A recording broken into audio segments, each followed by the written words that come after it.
მე ვარ ლილეს დედა, დაავადებული დაუნის სინდრომით. ეხლა არის ჩემი შვილი წლისა 8 თვის. მაგრამ მინდა გესაუბროთ იმაზე, როდესაც ჩემი შვილი დაიბადა. მე არ ვიცოდი დიაგნოზი, ვიცოდი რომ მქონდა გულის მანკი.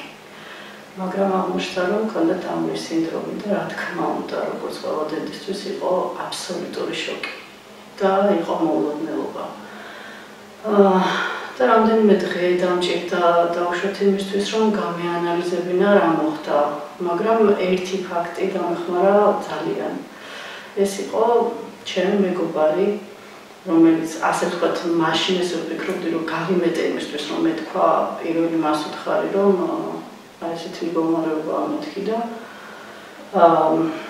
რა თქმა უნდა დამამშვიდა ძალიან წნარად ყველაფერი ამიხსნა, რომ ჯერ გავიგო დაავადო დიაგნოზი, მაგრამ ეს არ არის თავი. თავისთავად რომ სახლში რო წავიდა, მთელი ღამე გაატარა ტირილში და ჩათვალა რომ ყველაფერი დამთავრდა.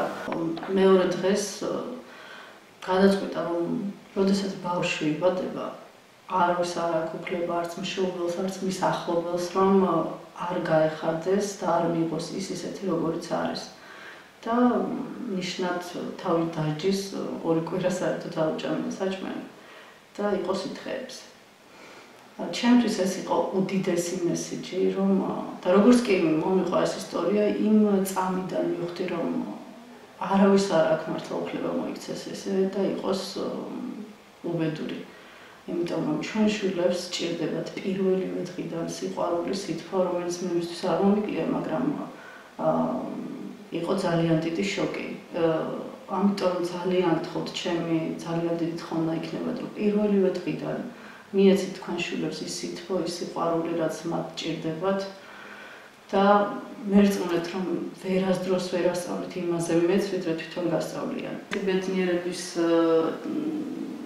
გამოხატვა და ისეთი სიყვარულის, რომ თქვენ თებდარჩენი ცხოვრება გეყოფათ ასე, რომ